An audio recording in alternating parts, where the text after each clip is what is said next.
نحمده ونستعينه ونستغفره ونعوذ بالله من شرور أنفسنا ومن سيئات أعمالنا من يهده الله فلا مضل له ومن يضلله فلا هادي له وأشهد أن لا إله إلا الله وحده لا شريك له وأشهد أن محمدا عبده ورسوله يا أيها الذين آمنوا اتقوا الله حق تقاته ولا تموتن إلا وأنتم مؤمنون يا أيها الذين آمنوا اتقوا الله حق تقاته ولا تموتن إلا وأنتم مؤمنون يا أيها الناس اتقوا ربكم الذي خلقكم من نفس واحدة وخلق منها زوجها وبث منهما رجالا كثيرا ونساء واتقوا الله الذي تساءلون به والأرحام إن الله كان عليكم رقيبا يا أيها الذين آمنوا اتقوا الله وقولوا قولا سديدا يصلح لكم أعمالكم ويغفر لكم ذنوبكم ومن يطع الله ورسوله فقد فاز فوزا عظيما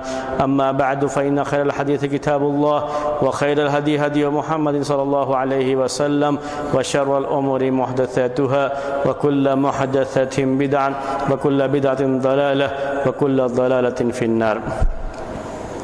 محترم بھائیو، اصول حدیث میں اس سے پہلے ہفتے میں بات آپ کے سامنے یہ چل رہی تھی کہ کبھی ایسا ہوتا ہے کہ ہم کو جیسا لگتا ہے اس کے لحاظ سے کہ دو حدیثوں میں بظاہر تعارض معلوم ہو رہا ہے، دو حدیثیں بظاہر ایک دوسرے کے اگینسٹ میں معلوم ہو رہی ہیں، ایک دوسرے کے مقابلے میں معلوم ہو رہی ہیں، ایک دوسرے کے اپوزٹ میں جا رہی ہیں، ایسا ہم کو لگتا ہے کبھی دو حدیثوں کے درمیان، اور حقیقت کے لحاظ سے ایسا ہو نہیں سکتا، لیکن ہماری اپنی سمجھ کے لحاظ سے کبھی ہم کو ایسا لگتا ہے۔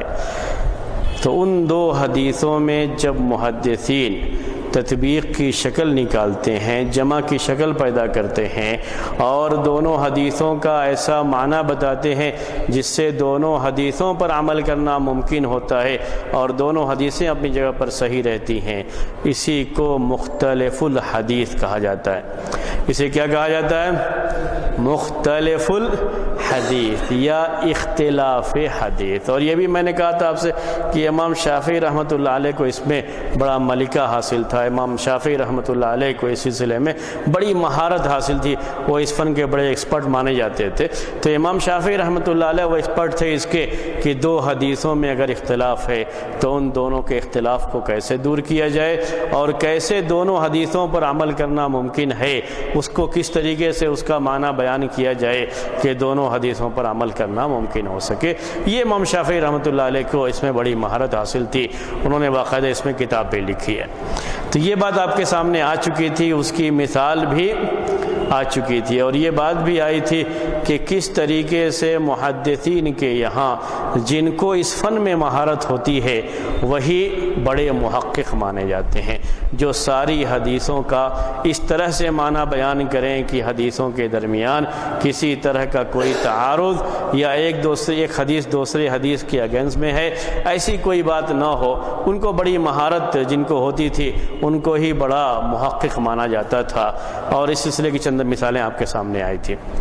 اس کے بعد جو دوسرے نمبر پر چیز آتی ہے وہ یہ کہ ایک حدیث کو ناسخ اور دوسرے حدیث کو منسوخ کہتے ہیں۔ نسخ کا معاملہ، آج کا کیا سبق ہے ہمارا؟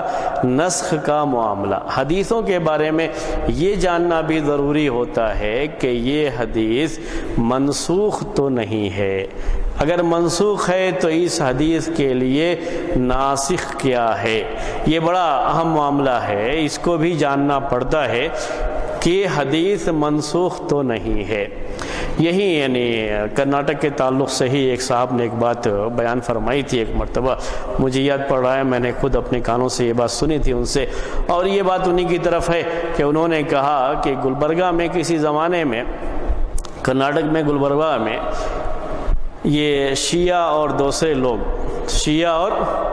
دوسرے لوگوں کا مناظرہ ہوا، مناظرہ یعنی آپس میں بحث ہوئی، شیعہ اور ساتھ میں جو سنی لوگ تھے، جو بھی فقہ حنفی کے ماننے والے تھے گلبرگہ میں، ان کے درمیان مقابلہ ہوا، اس سلسلے میں مناظرہ ہوا۔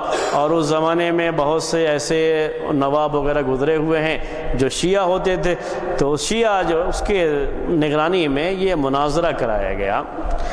تو شیعہ کے یہاں متعا کرنا جائز ہوتا ہے، متعا کرنا جائز ہوتا ہے، اس کو متعۃ النکاح کہتے ہیں۔ تو متعا کرنا یہ جائز ہے۔ متعا کا مطلب یہ ہے کہ کوئی شخص کسی لڑکی سے شادی کرے، نکاح کرے، باقاعدہ نکاح ہوگا، جیسے نکاح کی جو شرطیں وہ سب رہیں گی، لیکن نکاح میں وہ یہ شرط لگاتا ہے، کنڈیشن لگاتا ہے کہ یہ نکاح 1 مہینے کا ہے یا 2 مہینے کا، جیسے کانٹیکٹ میرج آپ کہہ سکتے ہیں کہ 2 مہینے کے لیے نکاح ہے، 2 مہینے یہ لڑکی میرے ساتھ رہے گی، 2 مہینے کے لیے نکاح ہے، 2 مہینہ جیسے ہی ختم ہو جائے گا ویسے ہی وہ نکاح بھی ختم ہو جائے گا۔ اس طریقے سے وہ نکاح کیا کرتے تھے، اس کو نکاح متعۃ النکاح کہا جاتا ہے۔ متعۃ النکاح، نکاح کے ذریعے سے فائدہ اٹھانا، ورنہ ایک متعہ حج کے لیے بھی ہوتا ہے۔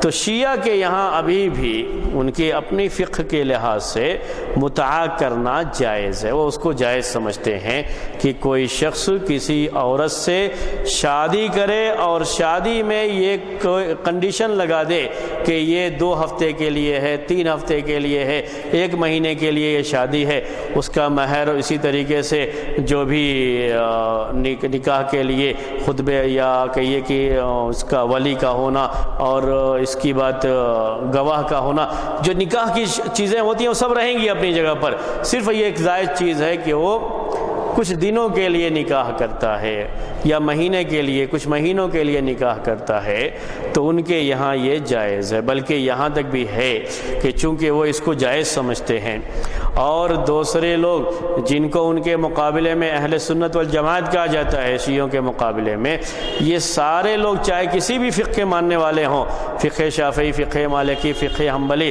فقہ اہل ظاہر یا اسی طریقے سے فقہ حنفی، کسی بھی فقہ کے ماننے والے ہوں، سب لوگ یہ بات مانتے ہیں کہ متعا حرام ہے، متعا جائز نہیں ہے۔ تو کسی کے یہاں متعا جائز نہیں، شیعہ کے یہاں متعا جائز ہے۔ اسی کے معاملے میں مناظرہ ہوا کہ متعا یہ جائز ہے، مناظرہ ہوا تو اس نے باقاعدہ لا کر کے، جو شیعہ مناظر تھا، لا کر کے صحیح بخاری، صحیح مسلم، جو حدیث کی بڑی بڑی کتابیں ہمارے یہاں معتبر کتابیں ہیں، سب لوگ اس کو مانتے ہیں، وہ لا کر کے پیش کر دیا، دیکھو اس میں متعے کا بیان ہے اور اس میں متعا جائز قرار دیا گیا، متعا ہے جائز قرار دیا گیا۔ حدیثیں ہیں ایسی جس میں متعے کے جائز ہونے کو بیان کیا گیا ہے، ایسی حدیثیں ہیں۔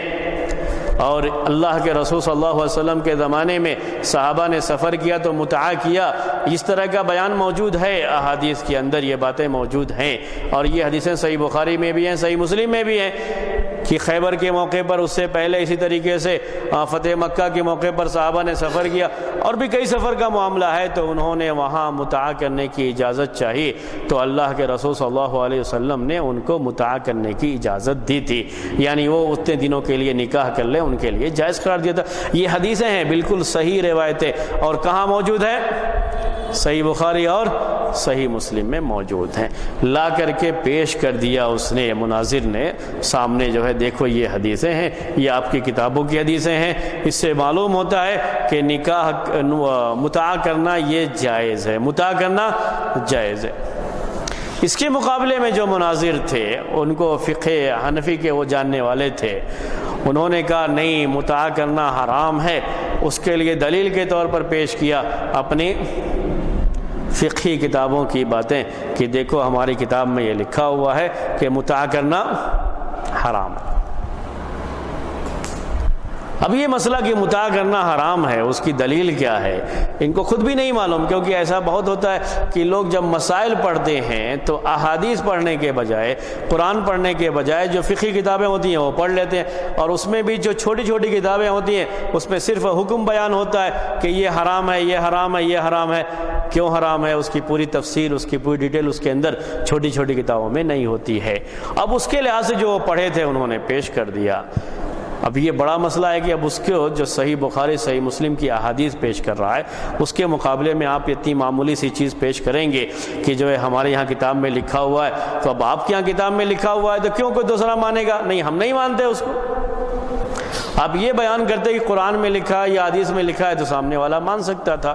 تو یہ مسئلہ جو پیش آیا ان کو صرف اس وجہ سے کہ وہ نہیں جانتے تھے کہ ناسخ اور منسوخ کیا ہوتا ہے، ناسخ اور منسوخ، اسی کے لیے میں نے مثال پیش کیا۔ احادیث ہیں اپنی جگہ پر، لیکن ایسی احادیث بھی ہیں جو منسوخ ہو چکی ہیں۔ وہ حکم تھا لیکن وہ حکم کیا کر دیا گیا بعد میں؟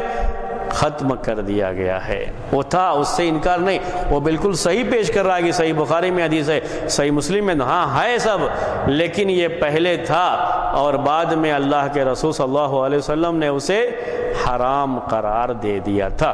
یہ اس کی دلیل ہے، اور اسی کو کیا کہا جاتا ہے؟ نسخ کہا جاتا ہے، اور اسے ہی ناسخ اور منسوخ۔ تو حدیث میں ناسخ کیا ہے، حدیث میں منسوخ کیا ہے، جب تک یہ نہیں جانیں گے تب تک صحیح علم نہیں ہوگا۔ تو حدیثوں میں یہ جاننا بھی بڑا ضروری ہوتا ہے کہ یہ حدیث منسوخ تو نہیں ہے، اگر منسوخ ہے تو اس کی ناسخ کیا ہے۔ جب تک یہ نہیں جانیں گے، یہاں تک لکھا لوگوں نے کہ کسی کو فتویٰ دینے کا، مسئلہ بیان کرنے کا حق بھی نہیں ہے۔ جس کو یہ معلوم ہی نہیں ہے کہ ناسخ کیا ہے، منسوخ کیا ہے، وہ یہ بیان بھی نہیں کر سکتا، کیونکہ جیسے ابھی میں نے مثال آپ کو پیش کی کہ صحیح بخاری میں حدیث ہے، پیش کر دیا تو صحیح بخاری میں حدیث ہے، ہاں یہ تو موجود ہے، صحیح بخاری میں ہے، علم ہی نہیں ہے کہ یہ تھا، علم یہ جو ہے جائز تھا لیکن بعد میں اس کو منسوخ کر دیا گیا، علم ہی نہیں ہے، غلط فتوے دے دے گا، غلط مسائل لوگوں کے سامنے بیان کر دے گا۔ اس لیے یہ علم ہونا ضروری ہے ناسخ اور منسوخ کا، اور یہ بڑا اہم علم مانا جاتا ہے شریعت کا۔ ایک شخص کے عالم ہونے کے لیے ضروری ہے کہ اس کے پاس ناسخ اور منسوخ کا علم ہو۔ تو یہ لفظ آپ کو بار بار ہم نے استعمال کیا، اب یہ آپ کو ذہن میں آ جانا چاہیے، ناسخ اور منسوخ۔ اب میں آپ کو ہاں وہ بعد میں آیا، ناسخ بولے تو بعد میں آیا، منسوخ پہلے تھا، یہ اس کو ختم کر دیا گیا۔ میں اس کی اور ابھی ڈیٹیل پیش کروں گا۔ اب میں شروع کر رہا ہوں، یہ میں نے صرف آپ کو تمہید بنائی تھی یہ جاننے کے لیے کہ اس کی اہمیت کیا ہے۔ تو ناسخ اور منسوخ کو جاننا اس کی بڑی اہمیت ہے، اور یہ جاننا چاہیے، ہر ایک کو اس کا علم ہونا چاہیے۔ اب نسخ کسے کہتے ہیں، اب میں آپ کو اس کی ڈیٹیل بیان کر رہا ہوں، یعنی اصول کے لحاظ سے نسخ کسے کہتے ہیں۔ عربی زبان میں نسخ کے معنی ہوتے ہیں کسی چیز کو ختم کر دینا۔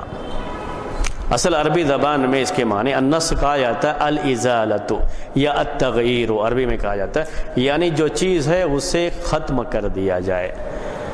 سورج نکلتا ہے، آپ دیکھتے ہیں، اور سورج نکلتا ہے تو جو دیواروں وغیرہ کے سائے ہوتے ہیں اس کو جب وہاں دھوپ آئے گی تو اس کو ختم کر دے گا۔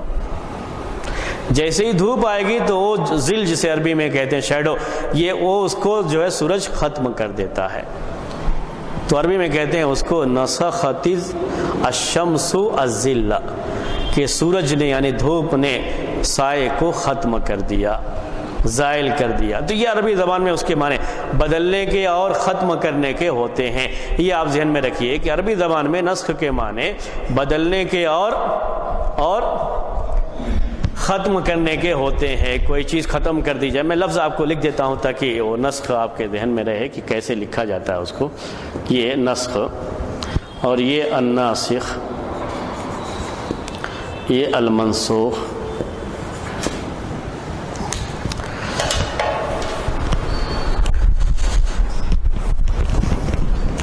اسلامی شریعت میں نسخ کسے کہتے ہیں اس کی تھوڑی وضاحت آپ کے سامنے اس لیے بھی زیادہ ضروری ہے کہ یہ بحث تینوں اصول میں آتی ہے۔ تینوں اصول سے مراد اصول تفسیر، اصول حدیث اور اصول فقہ، تینوں میں یہ بحث آتی ہے نسخ کی بحث۔ تو اصول تفسیر پڑھیں گے تو اس میں بھی، کیونکہ قرآن کی بعض آیتیں ناسخ ہیں اور بعض آیتیں منسوخ کر دی گئی ہیں، اس کی جگہ پہ ناسخ دوسرا حکم آیا ہوا ہے۔ تو قرآن میں بھی ناسخ منسوخ آتا ہے، حدیث میں بھی ناسخ منسوخ آتا ہے، اور یہ پوری بحث اصول فقہ میں تفصیل کے ساتھ پیش کی جاتی ہے۔ اس لیے اصول فقہ میں بھی یہ چیز آتی ہے کہ آدمی بغیر اسے جانے فقیہ نہیں بن سکتا، کوئی مسئلہ بیان نہیں کر سکتا۔ تو یہ نسخ کی بحث ہے۔ نسخ کے معنی ہوتے ہیں، میں نے آپ کو بتایا ابھی، بدلنے کے، کسی چیز کو ختم کرنے کے۔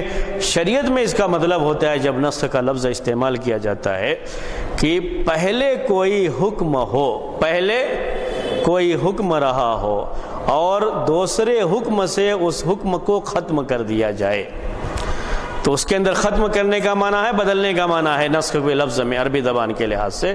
تو اس کے لحاظ سے اس کو سمجھیے کہ پہلا کوئی حکم تھا شریعت میں، پہلے کوئی حکم آیا تھا اور اس کے بعد دوسرے حکم سے اس حکم کو ختم کر دیا گیا یا اس حکم کو دوسرے حکم سے بدل دیا گیا تو اس کو کہا جاتا ہے نسخ شریعت میں۔ عربی میں اس کو کہتے ہیں رفع حکم شرعی بے دلیل شرعی متأخر عنہ، کہ کسی بھی شرعی حکم کو جو پہلے موجود تھا اس کو دوسرے شرعی حکم سے بدل دیا جائے تو اس کو نسخ کہا جاتا ہے۔ کوئی بھی پہلے شرعی حکم ہے اس کو بعد میں دوسرے حکم سے بدل دیا جائے تو اسے نسخ کہا جاتا ہے۔ اب مثالیں جو ہے آپ اس کی دیکھیے۔ شروع میں اللہ تبارک و تعالیٰ نے شروع میں اللہ تبارک و تعالیٰ نے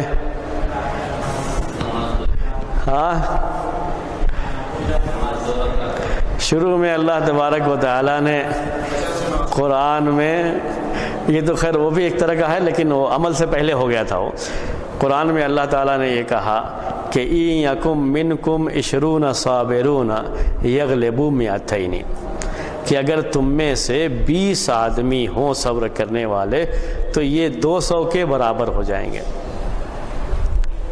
20 آدمی ہوں تو 200 کے برابر ہو جائیں گے، یہ حکم ہے۔ مطلب اس کا یہ تھا کہ 20 آدمی اگر ہوں اور 200 دشمنوں سے مقابلہ ہو جائے تو ان کو ڈٹے رہنا چاہیے، وہاں سے بھاگنا نہیں چاہیے۔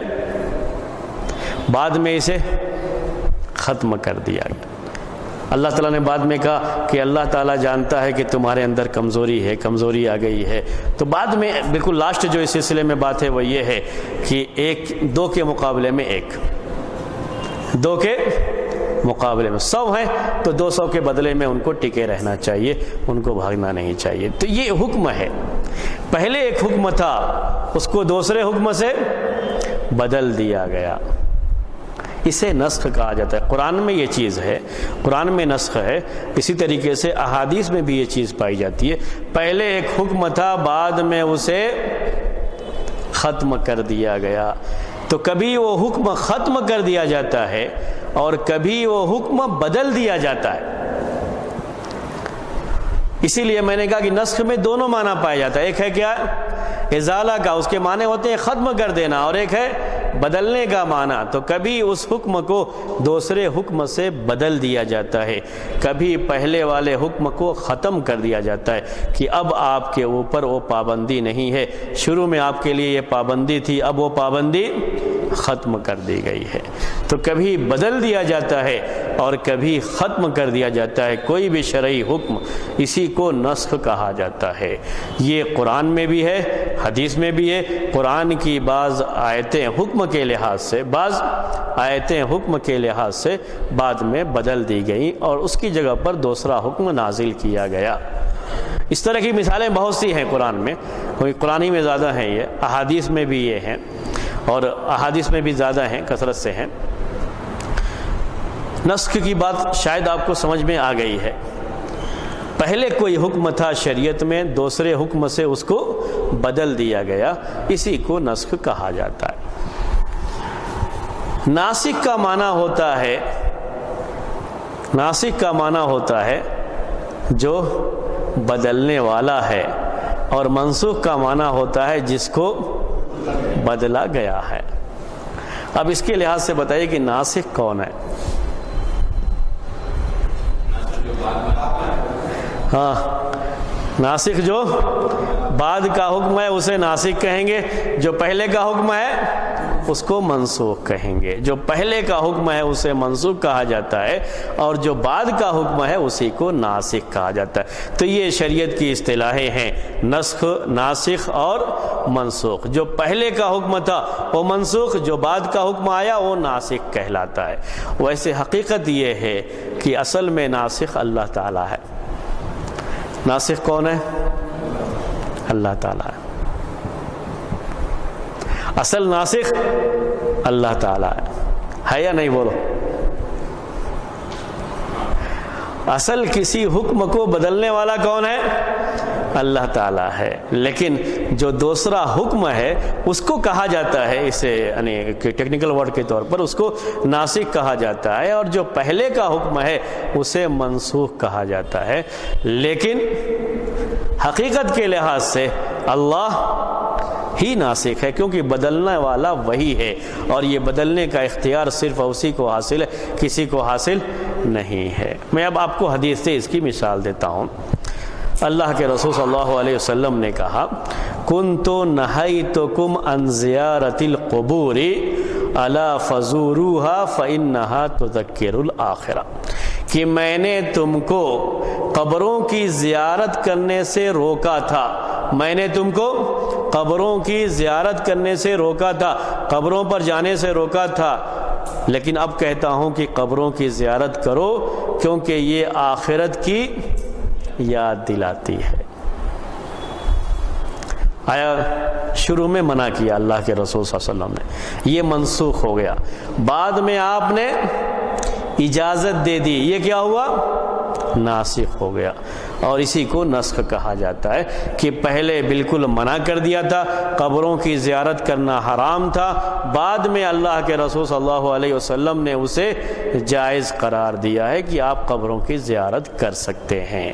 اس کو ناسخ اور منسوخ کہا جاتا ہے۔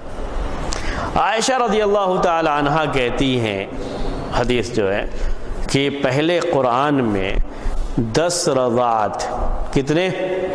10 رضاعت، یعنی دودھ پیتا ہے بچہ تو اس کی وجہ سے جو حرمت آتی ہے، جس کو رضاعت کا مسئلہ کہتے ہیں، دودھ پلانے کا مسئلہ کہتے ہیں، تو کہا کہ پہلے قرآن میں 10 رضاعت کا حکم نازل ہوا تھا، اور بعد میں اس کو منسوخ کر کے 5 رضاعت پر اس کو باقی رکھا گیا، 5 مرتبہ دودھ پینے پر اس کو باقی رکھا گیا۔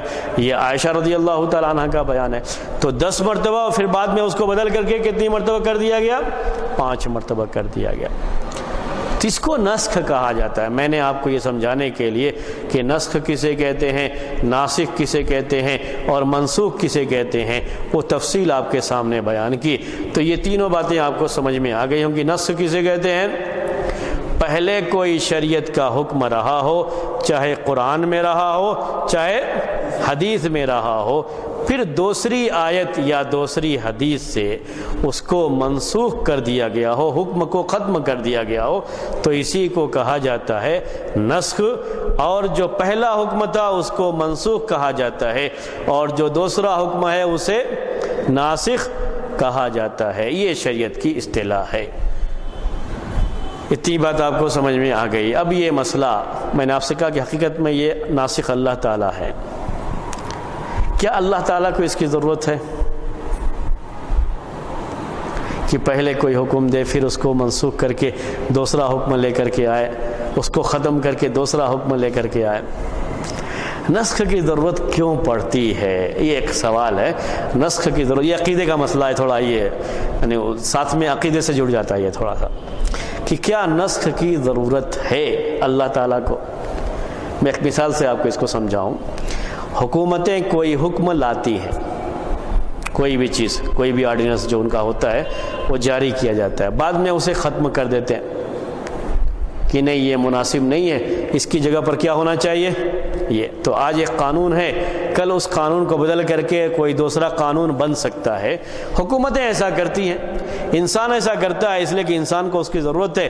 ایک قانون بنایا لیکن بعد میں معلوم ہوا کہ یہ قانون صحیح نہیں ہے اور اس کی وجہ سے لوگوں کو پریشانی ہو رہی ہے، تو بعد میں اس قانون کو بدل دیا جاتا ہے، اس میں تبدیلی کی جاتی ہے۔ کیا اللہ تعالیٰ کو نسخ کی ضرورت ہے؟ یہ ایک سوال ہے۔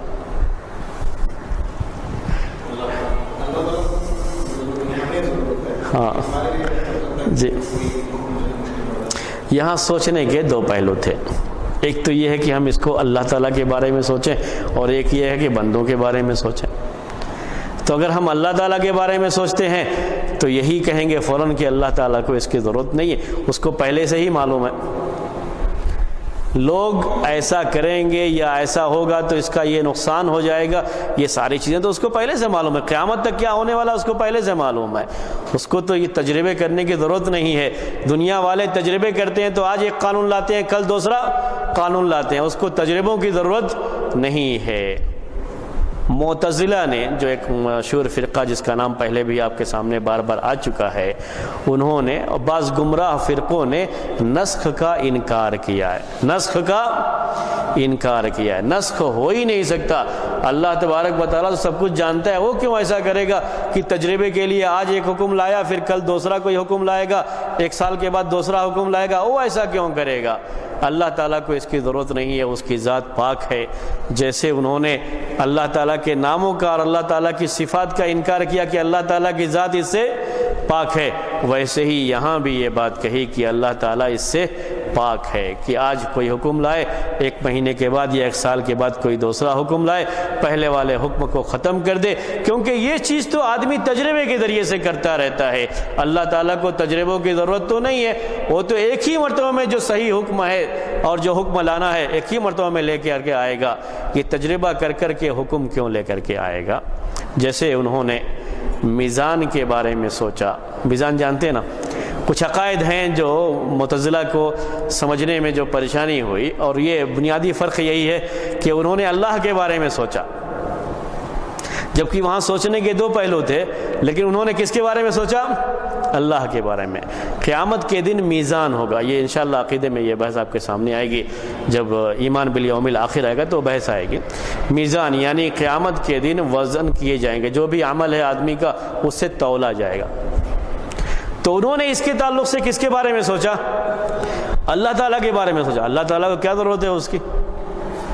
اس کو معلوم ہے اس نے کتنا عمل کیا، اس کی نیکیاں کم ہیں یا اس کی نیکیاں زیادہ ہیں، اس کی برائیاں کم ہیں، اس کی برائیاں زیادہ ہیں، اس کی نیکیاں، اس کو تو معلوم ہے، اس کو کیوں تولنے کی کیا ضرورت ہے؟ اللہ تعالیٰ کی ذات اس سے پاک ہے، یہی ان کا لفظ ہوتا ہے، کیا ہے؟ اللہ تعالیٰ کی ذات اس سے پاک ہے، اس کا علم تو اتنا وسیع ہے کہ ہر چیز کو جانتا ہے، تو انہوں نے انکار کر دیا اس کا۔ یہاں بھی ویسے ہی تھا، ویسے ہی نسخ کے بارے میں یہ ہے کہ انہوں نے کس کے بارے میں سوچا؟ اللہ کے بارے میں۔ حالانکہ جو میزان کا معاملہ ہے، جو نسخ کا معاملہ ہے، اس کو سوچنا چاہیے کس کے بارے میں؟ انسانوں کے بارے میں سوچنا چاہیے۔ نسخ کی ضرورت ہے، کس کے لیے ہے؟ ہم انسانوں کے لیے ہے۔ میزان کی ضرورت ہے، کس کے لیے ہے؟ انسانوں کے لیے۔ اللہ تعالیٰ کو تو معلوم ہے، لیکن لوگوں کو بھی معلوم ہو جائے کہ ہاں ان کا عمل نیکیوں والا کتنا ہے اور برائیوں والا کتنا ہے، ان کے سامنے بات واضح ہو جائے۔ ضرورت ہے انسانوں کے لیے۔ انہوں نے انسانوں کے بارے میں نہیں سوچا وہاں پہ، اور بات اس کو کس کے بارے میں سوچ لیا؟ اللہ تعالیٰ کے بارے میں۔ تو حقیقت یہ ہے کہ نسخ یہ پایا گیا ہے، اور یہ نسخ کی پوری بحث قرآن کے لحاظ سے بھی ہے، حدیث کے لحاظ سے بھی ہے، اور یہ ہم انسانوں کے لحاظ سے ہے۔ یعنی بعض چیزیں ہمارے لیے شروع میں مشکل ہو سکتی ہیں، جیسے شراب کا چھوڑنا۔ شراب کا چھوڑنا، لوگ جو ہے دور جاہلیت سے اس کے عادی تھے بالکل شراب پینے کے، ایک بارگی یہ حکم آ جاتا کہ شراب چھوڑ دو، لوگوں کے لیے پریشانی ہو سکتی تھی، تو لوگوں کی آسانی کے لیے اللہ تعالیٰ نے اس کو اسٹیپ بائی اسٹیپ حرام کیا ہے۔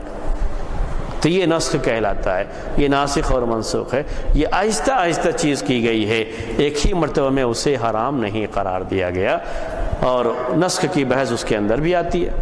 پہلے ایک حکم آیا پھر اس کو منسوخ کر دیا گیا، تو نسخ کی ضرورت انسانوں کو ہے۔ انسانوں کے لحاظ سے سوچیں گے تو پھر اس کا انکار نہیں کریں گے۔ انسانوں کو اس کی ضرورت ہے، اللہ تعالیٰ کو اس کی کوئی ضرورت نہیں ہے، اس کو تجربے کی ضرورت نہیں، لیکن انسانوں کے لیے اس کی ضرورت ہے۔ جیسے یہ معاملہ بھی جو میں نے مثال پیش کی تھی کہ اللہ کے رسول صلی اللہ علیہ وسلم نے شروع میں قبروں کی زیارت کرنے سے روک دیا تھا، قبروں کی زیارت کرنے سے روک دیا تھا، بعد میں آپ نے اجازت دے دی۔ یہ کیوں ایسا؟ انسانوں کو اس کی ضرورت ہے۔ کیوں اس کی ضرورت ہے؟ کہ شروع میں شرک کی ساری چیزوں سے اللہ کے رسول صلی اللہ علیہ وسلم نے جو چیز لے جا سکتی ہے ان سب چیزوں سے، یہ قریب میں شرک سے ابھی آئے ہیں تو ان ساری چیزوں سے روک دیا تھا، اور جب ان کا ایمان کافی مضبوط ہو گیا تو اللہ کے رسول صلی اللہ علیہ وسلم نے کہا قبروں کی زیارت کرنے میں کوئی حرج نہیں ہے، جا سکتے ہیں، کر سکتے ہیں۔ اسی طریقے سے میٹھا مشروب بناتے تھے اس زمانے میں، دوسری مثال ہے نسخ کے تعلق سے، میٹھا مشروب بناتے تھے جسے نبیذ کہا جاتا ہے، اسے نبیذ سویٹ کہہ لیجئے، مشروب کا مطلب پینے والی چیز، ڈرنک کہہ لیجئے۔ تو اس زمانے میں بنایا کرتے تھے، کھجور ڈال دیا کرتے تھے پانی میں، اور اس کے بعد وہ اچھی طرح سے پانی میں مل جائے تو اسی کو نچوڑ کر کے کھجور کو اس میں اس پانی کو پیا کرتے تھے۔ تو کئی کئی دن بھی چھوڑ دیا کرتے تھے. اس کو نبیذ بولتے ہیں عربی میں. اور ایک طرح سے سمجھ لیجیے آج کے زمانے کے لحاظ سے کہ یہ میٹھا مشروب ہے, ایک ڈرنک ہے, سویٹ جو ہے میٹھا جو ہے اس کو پیتے تھے اس زمانے میں لوگ. شروع میں جب شراب کو حرام قرار دے دیا گیا تو اللہ کے رسول صلی اللہ علیہ وسلم نے برتنوں میں جو چمڑے کے خاص کچھ برتن ہوتے تھے اس زمانے میں, چمڑے کے علاوہ یہ دبا یعنی کہتے ہیں کو جو ہے, اور نقیر, یہ خاص برتن ہیں. صرف برتن ذہن میں رکھیے کہ بعض برتنوں میں نبیذ بنانے سے روک دیا, کہا کہ ان برتنوں میں تم نبیذ نہ بناؤ. کون سے برتن یہ تھے؟ خاص قسم کے 4 قسم کے برتنوں کا تذکرہ آتا ہے کہ آپ ان برتنوں میں نبیذ نہ بناؤ. کیوں ایسا منع کر دیا شروع میں؟ کہ ابھی نئے کس سے آئے ہیں, یہ شراب کی ان کی عادت تھی, شراب حرام کر دی گئی ہے, ابھی نیا ان کا ہے, ان کو جو عادت پہلے سے شراب پینے کی رہی ہے, کہیں ایسا نہ ہو جائے کہ اس کو نبیذ بنانے میں یہ ڈر رہتا تھا کہ اس میں نشہ نہ آ جائے. اسی کو زیادہ دن چھوڑ دیں گے اور تو اسی میں نشہ پیدا ہو جاتا ہے. یہ شراب اس زمانے میں کھجور وغیرہ سے ہی بنائی جاتی تھی, کہ یہ انگور ہے, کھجور ہے, انہیں سے شراب بنائی جاتی تھی. تو اسی کو اور دنوں تک چھوڑ دیں گے تو شراب ہو جائے گی. تو یہ ڈر رہتا تھا کہ کہیں ایسا نہ ہو کہ اسی سے لوگ چھوڑ دیں, کچھ اور دنوں تک چھوڑ دیں گے تو اس میں نشہ پیدا ہو جائے گا, لوگ پیتے رہیں گے. آپ نے اس کو سرے سے منع کر دیا, آپ اس میں بناؤ ہی مت نبیذ, کیونکہ ان برتنوں میں اگر نشہ ہو جائے تو اس میں پتہ نہیں لگتا تھا.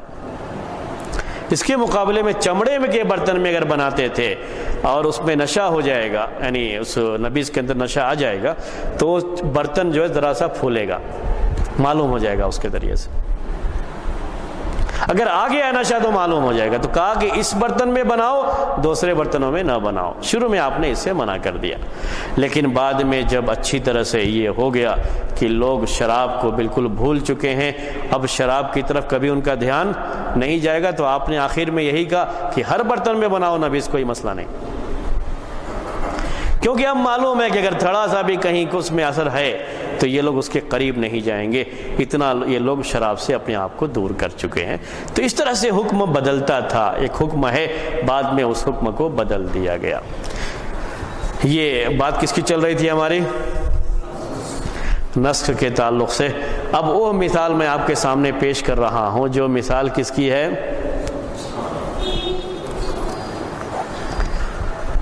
متعہ کی ابھی جو آئی تھی. متعہ کے بارے میں بھی یہ بات ہے کہ اللہ کے رسول صلی اللہ علیہ وسلم نے بعض موقع پر جب صحابہ گئے تھے, سفر میں تھے, لمبا سفر ہو گیا, تو آپ نے متعہ کرنے کی ان کو اجازت دی تھی. یہ موجود ہے حدیثوں میں, جیسا کہ یہ بات ابھی آئی آپ کے سامنے کہ صحیح بخاری اور صحیح مسلم میں ایسی احادیث ہیں کہ اللہ کے رسول صلی اللہ علیہ وسلم نے ان کو متعہ کرنے کی اجازت دی تھی.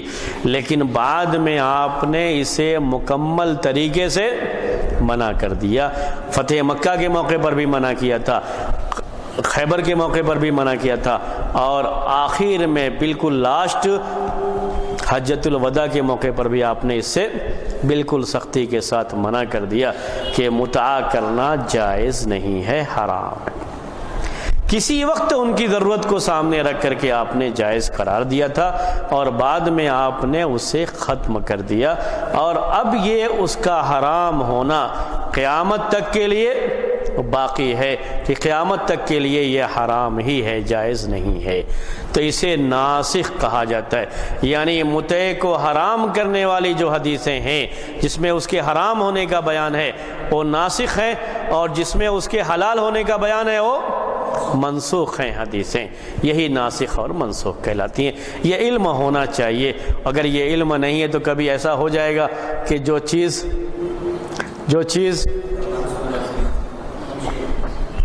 منسوخ ہو چکی اسی کو کہیں گے کہ یہ کیا ہے, شریعت میں جائز ہے, وہ مسئلہ ہو جائے گا. اس لیے حدیثوں میں ناسخ کون ہے, منسوخ کون ہے, اس کا پتہ ہونا ضروری ہے. اسی سلسلے کی ایک مثال اور پیش کرتا ہوں آپ کو, نہیں صرف مثالوں سے اس بات کو میں آپ کو سمجھا رہا ہوں. ایک مثال اور پیش کرتا ہوں. امام بخاری رحمۃ اللہ علیہ نے صحیح بخاری میں یہ حدیث نقل کی ہے کہ اللہ کے رسول صلی اللہ علیہ وسلم ایک مرتبہ آپ سواری سے گر گئے تھے اور آپ زخمی ہو گئے تھے. تو زخمی ہونے کی وجہ سے آپ نے بیٹھ کر کے نماز پڑھائی. صحابہ بھی آئے آپ کے ساتھ بیٹھ کر کے کھڑے ہو کر کے نماز پڑھے تو آپ نے ان کو بیٹھنے کا اشارہ کیا اور آخر میں یہ بات کہی کہ جب امام بیٹھ کر کے نماز پڑھائے تو تم بیٹھ کر کے نماز پڑھو، اور جب کھڑا ہو کر کے نماز پڑھائے تو تم پیچھے کھڑے ہو کر کے نماز پڑھو. امام بخاری رحمۃ اللہ علیہ کے بیان کے مطابق جو صحیح بخاری میں انہوں نے بیان کیا، کہا کہ یہ پہلے کا حکم ہے، یہ اللہ کے رسول صلی اللہ علیہ وسلم کا پہلے کا حکم ہے، اور تاریخی روایات کے لحاظ سے یہ 5 ہجری یعنی ہجرت کے 5ویں سال یہ پیش آیا تھا واقعہ کہ آپ گر گئے تھے، اس موقع پر آپ نے اس طریقے سے نماز پڑھائی تھی. اس کے مقابلے میں جس سال آپ کی وفات ہوئی ہے، آپ کی زندگی کا جو آخری سال تھا، وفات جو ہوئی آپ کی، اس بیماری میں آپ مسجد میں گئے، ابوبکر رضی اللہ تعالیٰ عنہ نماز پڑھا رہے تھے اور آپ کے بغل میں آپ کو بیٹھایا گیا تو آپ نے نماز بیٹھ کر کے پڑھائی اور صحابہ کرام نے کھڑے ہو کر کے آپ کے پیچھے نماز پڑھی ہے. تو اس کے بارے میں کہتے ہیں امام بخاری رحمۃ اللہ علیہ کہ یہ بعد میں ہے، یہ ناسخ ہے، پہلے والی حدیث منسوخ ہے. وَإِنَّمَا يُؤْخَذُ بِالْآخِرِ وَإِنَّمَا يُؤْخَذُ الْآخِرُ وَالْآخِرُ مِنْ أَمْرِ رسول اللہ صلی اللہ علیہ وسلم. اللہ کے رسول صلی اللہ علیہ وسلم کا جو بھی حکم ہے، جو بھی آپ کا کام ہے، جو آخر میں آیا ہے اسے لیا جائے گا، جو پہلے تھا اسے منسوخ مانا جائے گا. یہ امام بخاری رحمۃ اللہ علیہ اس حدیث کے بارے میں کہتے. تو یہ ناسخ اور منسوخ کی بات کہ یہ ناسخ ہے اور یہ منسوخ، یہ بعد میں آیا، یہ پہلے تھا، تو جو پہلے تھا وہ منسوخ ہو گیا، جو بعد میں آیا وہ ناسخ ہے، وہ حکم ابھی باقی ہے. یہ بیان کرتے ہیں امام بخاری رحمۃ اللہ علیہ. یہ حدیث آپ کو میں نے مثال کے طور پر پیش کی. اب ہمیں کیسے معلوم ہوگا کہ یہ ناسخ ہے اور یہ منسوخ ہے؟ میں تو کہہ دوں بھائی یہ ناسخ ہے اور یہ منسوخ ہے، آپ کہیں نہیں میں نہیں مانتا، میں اس کو ناسخ مانتا ہوں اور اس کو منسوخ مانتا ہوں. تو یہ ہم آپس میں لڑنا شروع کر دیں گے تو فیصلہ کون کرے گا کہ ناسخ کون ہے، منسوخ کون ہے؟ تو یہاں سے یہ بحث آتی ہے، ہم کیسے جانیں گے کہ ناسخ کون ہے منسوخ کون ہے؟ 2 حدیثیں ہیں، دونوں آپس میں کیسے معلوم ہو رہی ہیں کہ ایک دوسرے کے اگینسٹ میں ہے، مخالف ہے حدیث. تعارض کہتے ہیں عربی میں اس کو، ہے بظاہر، لیکن ہم یہ کیسے جانیں کہ یہ پہلے کی ہے اور یہ بعد کی ہے؟ کیونکہ جو پہلے کی ہے وہ منسوخ ہے، چھوڑ دیں گے، جو بعد کی ہے اسے لے لیں گے، وہ ناسخ ہے. ہم یہ کیسے کہیں گے کہ یہ ناسخ ہے اور یہ منسوخ ہے؟ بولیے آپ، ابھی آپ جواب دیجئے پھر. جی تاریخ کے لحاظ سے، جی ہاں، پہلے میں نے یہ کہا تھا، بعد میں نے یہ کہا ہے. جی ہاں، جی کوئی صحابی یہ بات کہے.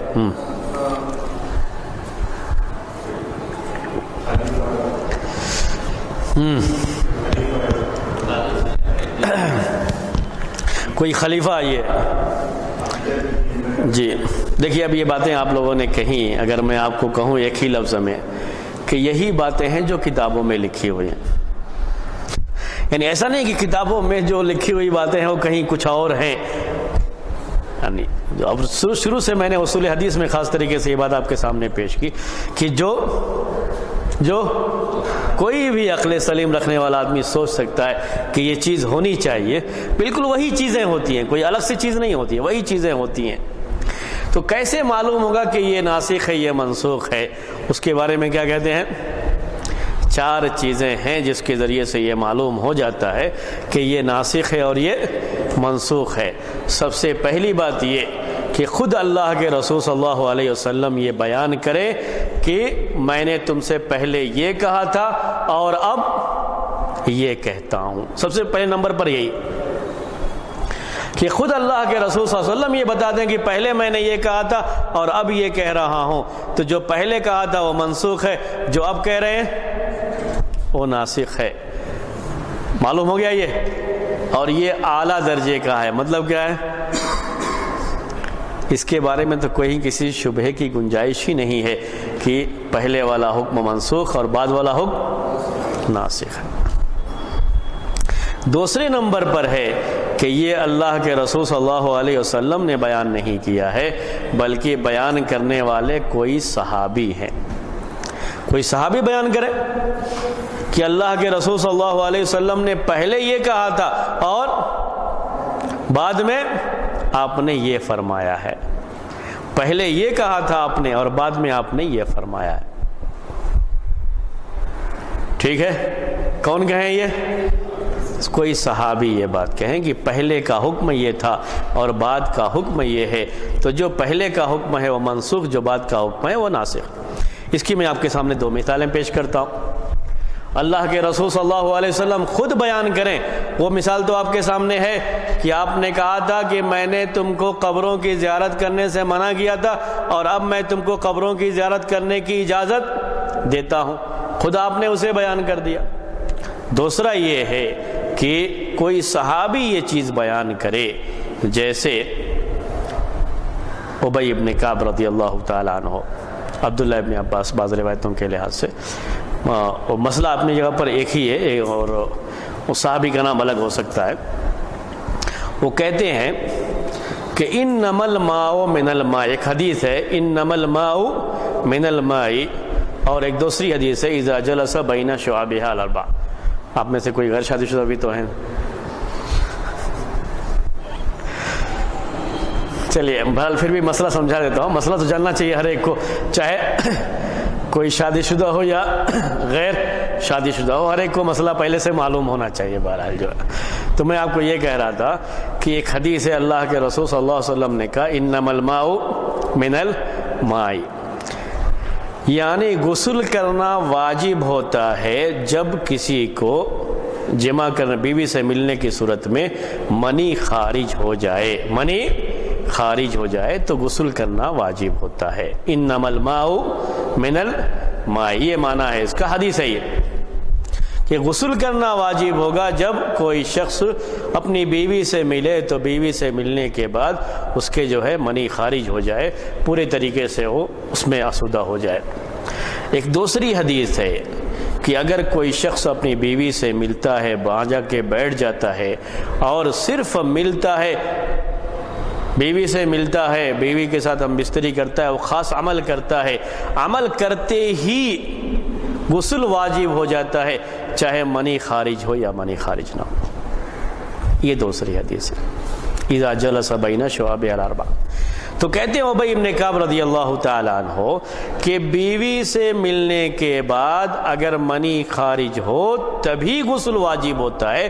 یہ پہلے کی بات تھی، یعنی یہ اللہ کے رسول صلی اللہ علیہ وسلم نے پہلے بیان کیا تھا، یہ حکم دیا تھا، اور بعد میں آپ نے یہ حکم دیا ہے کہ اگر اب بیوی سے ملتا ہے، بیوی کے ساتھ ہم بستری کرتا ہے تو چاہے منی خارج ہو یا نہ ہو اس کے اوپر غسل واجب ہو جاتا ہے۔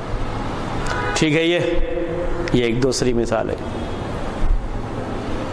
کون بیان کرتے ہیں؟ یہ صحابی بیان کرتے ہیں۔ تیسری مثال یہ زیادہ بہتر ہے، میں اصل میں وہ مثال وہ پیش کرنے کے بعد یہ ذہن میں آیا کہ کہیں کوئی غیر شادی شدہ بھی نہ ہو، تو اس کے لیے دوسری مثال زیادہ میں واضح کر سکتا ہوں اس مثال کو۔ شروع میں اللہ کے رسول صلی اللہ علیہ وسلم نے یہ فرمایا کہ توضؤ مما مست النار، توضؤ مما مست النار، کوئی ایسی چیز کھا لو جو آگ پر پکائی گئی ہے تو تم وضو کرو۔ شروع میں یہ حکم تھا، کوئی بھی چیز آگ پر بنی ہوئی، آگ پر پکی ہوئی کوئی بھی چیز کھا لو تو اس کے بعد وضو کرو، کھاتے ہی وضو ٹوٹ جائے گا، پھر وضو کرنا ہے آپ کو۔ اگر کوئی آدمی پہلے سے باوضو ہے اور کوئی چیز آگ پر بنی ہوئی کھا لیا ہے تو اس کو وضو کرنا ہے، یہ اللہ کے رسول صلی اللہ علیہ وسلم نے حکم دیا تھا۔ یہ صحیح حدیث ہے، توضؤ مما مست النار، کہ جو آگ پر بنی ہوئی چیز ہے اسے کھائے ہو تو وضو کرو۔ اس کے بعد کئی احادیث ایسی ہیں جس سے پتہ یہ چلتا ہے کہ اللہ کے رسول صلی اللہ علیہ وسلم نے، آپ کے صحابہ نے بھی آگ پر بنی ہوئی چیز کھایا ہے، اور اگر پہلے سے وضو ہے تو جا کر کے نماز پڑھی ہے، وضو نہیں کیا۔ اس میں جابر رضی اللہ تعالیٰ عنہ یہ بات بیان کرتے ہیں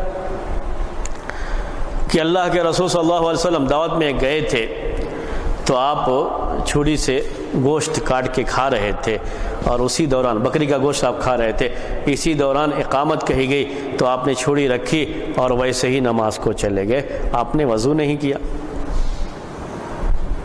حالانکہ وہ آگ پر پکی ہوئی چیز تھی، لیکن آپ ویسے ہی چلے گئے، جا کر کے آپ نے نماز پڑھائی۔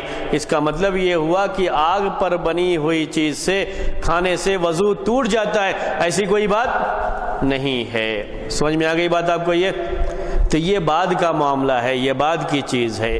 جابر رضی اللہ تعالیٰ عنہ کہتے ہیں کہ اللہ کے رسول صلی اللہ علیہ وسلم کا بعد کا عمل یہی رہا۔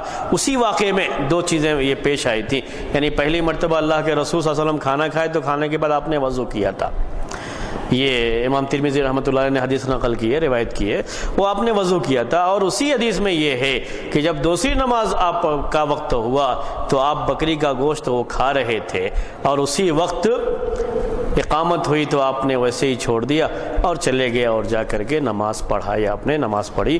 یہ بات حالانکہ وہ آگ پر بنی ہوئی چیز تھی، اسی سے یہ بات کہی جاتی ہے کہ آگ پر بنی ہوئی چیز کھانے سے وضو نہیں ٹوٹتا ہے۔ جو بات کہی گئی تھی وہ پہلے کی تھی اور بعد میں آپ نے اس حکم کو بدل دیا اور یہ کہا کہ اس سے وضو نہیں ٹوٹتا ہے، آپ نے اپنے عمل سے اس بات کو جو ہے ظاہر کر دیا، ثابت کر دیا۔ یہ مثالیں ہیں کس کو بتانے کے لیے کہ کوئی صحابی یہ کہے کہ یہ ناسخ ہے اور یہ منسوخ ہے، تو کیسے ہم جانیں گے کہ یہ حکم منسوخ ہے، پہلے کا تھا اس کو بدل دیا گیا ہے، اور یہ حکم ناسخ ہے یہ بعد کا ہے؟ سب سے پہلے ہم نے یہ بات جانی کہ یہ کون بیان کریں گے؟ خود اللہ کے رسول صلی اللہ علیہ وسلم بیان کر دیں کہ میں نے پہلے یہ کہا تھا اب یہ کہہ رہا ہوں، تو یہ بات ہمیں معلوم ہو جی۔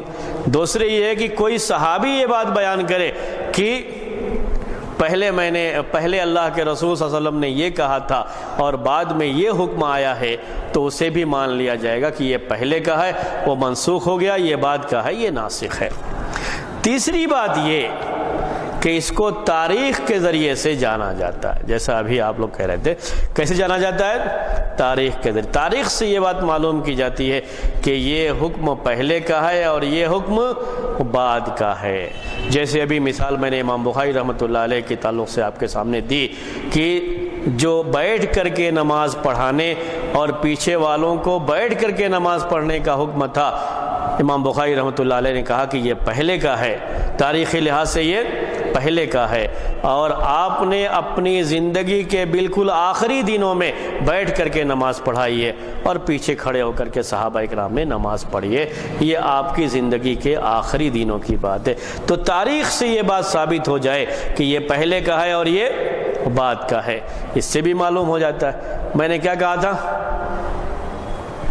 4، ابھی کتنے ہو گئے؟ 3 ہو گئے، ابھی ایک باقی ہے، اسے چھوڑ دیا جائے، آئندہ ہفتے کا انتظار کروایا جائے آپ لوگوں کو۔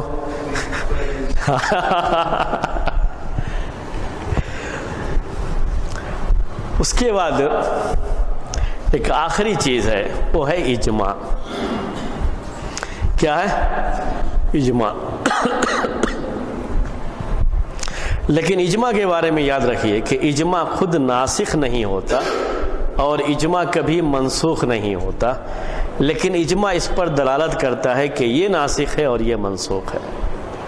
امت کا یہ اجماع ہو جائے کہ یہ ناسخ ہے اور یہ منسوخ ہے، تو اس کے ذریعے سے جانا جا سکتا ہے کہ یہ ناسخ ہے اور یہ منسوخ ہے، لیکن خود اجماع کبھی ناسخ نہیں ہوتا ہے۔ آپ بتا سکتے ہیں کہ اجماع کیوں ناسخ نہیں ہو سکتا؟ ہاں، اجماع وہی ہے نہیں ہے، اس لیے کبھی ناسخ نہیں ہو سکتا۔ اجماع کبھی بھی ناسخ نہیں ہو سکتا۔ سوچئے اس کو، جتنا زیادہ سوچیں گے اتنا ذہن اور تیز ہوتا ہے، اسی لیے اس کو سوچنے کی دعوت دی جاتی رہتی ہے۔ آپ سوچئے تو اتنا ہی ذہن آپ کا تیز ہوگا، دوسرے کاموں میں بھی تیزی کے ساتھ ذہن استعمال ہوگا۔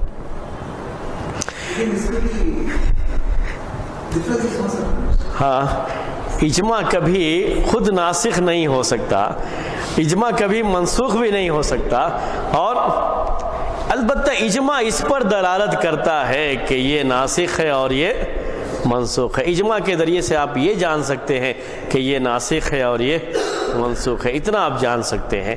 لیکن اجماع، ہاں اب اجماع کے معنی تو اس میں وہ آپ کو جو ہے سوچنے میں آسان، اصل میں جواب یہیں پہ ہے۔